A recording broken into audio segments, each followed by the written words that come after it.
Mas eu vou te fazer uma pergunta, então. Tirando um pouco essa hipótese que é a que interessa mais a torcida do São Paulo, porque é um grande nome e tal. São Paulo tem outras questões no elenco também. Por exemplo, uma delas é a defesa.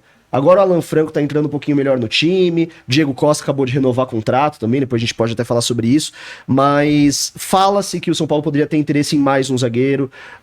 O Wellington, lateral esquerdo, depois da saída do Caio Paulista, não tem ninguém para dividir a posição lá com ele. Recentemente o Michel Araújo entrou improvisado.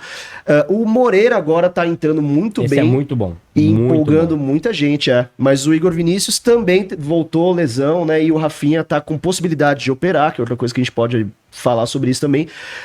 O que o São Paulo tá buscando nesse tempo que ele ainda tem para contratar, exatamente? São Paulo busca um centroavante para ser banco do Caleri, né? Para ser uma sombra ali ali no ataque, um zagueiro canhoto e um cara que joga na esquerda, né? Um cara para ser ele ou o Wellington, né? Então busca 3 posições o São Paulo assim em foco. O foco principal é um cara para a esquerda, porque tem só hoje o Wellington e o Patrick, que é muito novo, não dá para lidar com ele como se fosse um cara, uma realidade para jogar no São Paulo.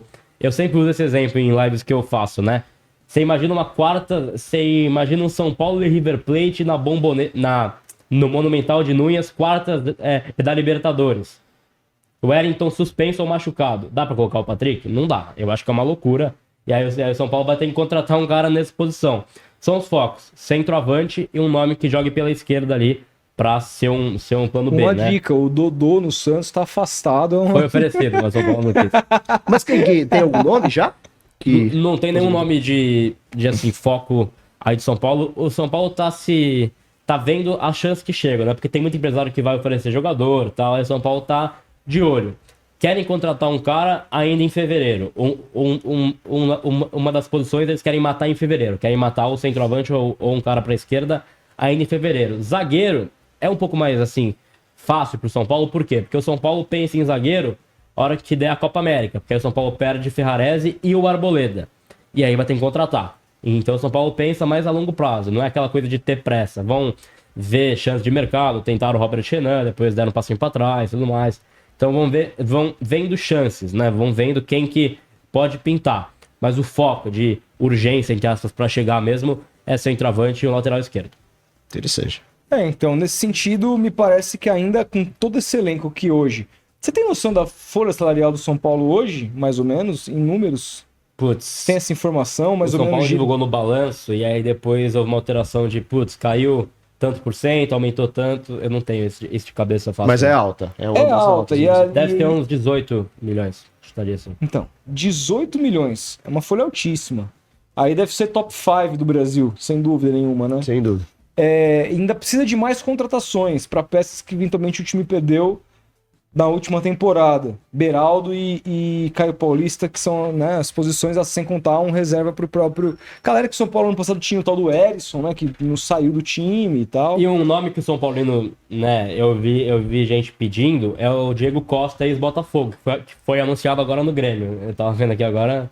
Então, ele foi anunciado no Grêmio? Eu não tava nem sabendo dessa informação. Foi há 5 minutos, eu vi agora que enviaram aqui, e aí eu achei que era uma coisa. Mas eu acho que Soteldo e Diego Costa ali na frente. Meu Deus, aqui a balada de Porto Alegre vai ferver. Vai ficar bom o negócio. Vai ferver, cara. O pessoal não vai nem sentir saudade do Luan lá. O Soteldo tá parado por 3 meses, sofreu uma lesão grave lá. Pois é. Então, e aí, nesse sentido, assim, é aumentar ainda mais a folha salarial. Tudo bem, o São Paulo esse ano teve os aumentos dos patrocínios, teve a venda do Beraldo, que foi, para um zagueiro, foi excelente, porque acho que, eu não me lembro de um zagueiro ter saído tão caro do Brasil assim. Foi a maior da história. Maior da história.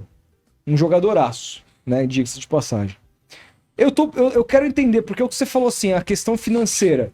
Pelo que eu entendi, o plano era ganhar primeiro, para tornar o fluxo mais estável, para poder receber uma galera de repente ganhando menos, que não se viria em volta de uma crise, então de um projeto melhor, então a roda começaria a girar e então o São Paulo se manteria um pouco mais saudável. Eu tô muito curioso para ver o terceiro balanço do Casares, porque os dois primeiros foram péssimos e, cara, o que mais me pega, eu não vejo ninguém falando sobre isso. Eu ligo os canais de São Paulo, tá todo mundo feliz. Eufórico, tem que estar mesmo, é campeão, ganhou do Palmeiras com autoridade, mas é o presidente fazendo dancinha no vestiário, é oba-oba, e o time tá cada vez mais se endividando. Isso aí, uma hora vai. A conta se cobra, caras. Tem resultados Ou não? de receita, né? Patrocínio, Tudo bem. coisas assim, naming rights, mas não cobre. Uma receita não diz nada se no final do ano você termina o ano com déficit de 100 milhões. Eu vou nessa linha também, mas assim, claro, vencer você ganha mais de formas indiretas e também assim, claro, o time que vence, tá em alta, você consegue melhorar patrocínio, vai muito por timings também de enfim, vencer, fora a grana que dá de premiação de título, mas isso não fecha a conta final do ano, né? Eu tô muito curioso para ver esse balanço também, quero ver o que o Júlio vai mostrar pro São Paulino. E eu tenho muito isso também. Eu fico muito... Claro, né, que eu não sou fiscal de torcedor, mas eu fico muito pé da vida quando eu vejo o cara fazendo um fã-clube exagerado a dirigente. Nossa, essa é a pior coisa dirigente que tem que tem. ser cobrado. Exato. Em todo lugar. É igual político, tem que ser cobrado. Não é pra ser uma coisa de ser idolatrado, de ser uma coisa de que, putz, esse é o cara e tudo mais. Uma hora o cara vai errar e tem que ter uma torcida pra fiscalizar e não pra passar pano pro cara, porque a conta chega. Você falou muito bem isso. Claro que dentro de campo, o São Paulo vai querer ver o raso. E o raso é ser campeão, ter um time competitivo, jogar bem. Aí entra, né, Claro, beleza, o time é bom, mas a que custo que o time é bom, né? Então entra a parte financeira. Todos os clubes devem, essa é uma questão que a gente tá falando aí. Eu acho que tem que arrumar a casa com o barco andando, funcionando. Não dá pra fazer um time 4 anos de um time terrível, chance de cair. Não, tal, nem sou a favor dessa política. Eu acho essa política terrível. Mas olha, o Mas Rogério... não dá pra contratar, por exemplo, um Summers. Acho que se o São Paulo mantém esse perfil de Wellington Rato, de Eric, que são caras que chegam, preço baixo, decidem, tava Exato. show de bola. Mas aí tem aquelas invenções de, putz, bora trazer o Rames aqui. Aí que você se perde na gestão. É isso. Eu fico lembrando quando o Lucas chegou, porque o Rogério falou, Lucas não vai vir, pode ficar tranquilo. É Foi verdade. o Rogério sair na primeira oportunidade que tiveram, trouxeram o cara chegou, decidiu, São Paulo foi campeão.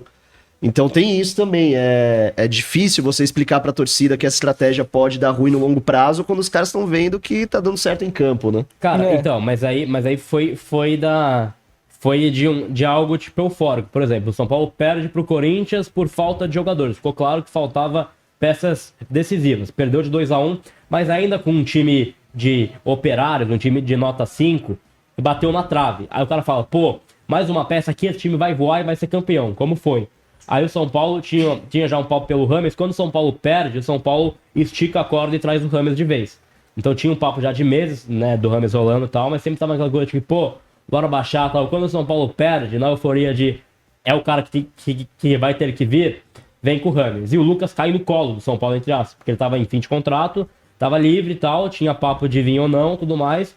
E aí ele ficou empolgado com essa onda também da torcida encher o saco dele no Instagram e tal, do São Paulo montar um time forte e do São Paulo trazer o Rames. Então ele ficou nessa euforia também, eufórico de um, eufórico do outro, estica a corda, vai, fechou.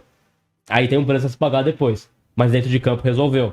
Então é uma linha muito tênue entre fazer loucura, deixar o time fraco, é uma coisa que tem que ser muito bem alinhada.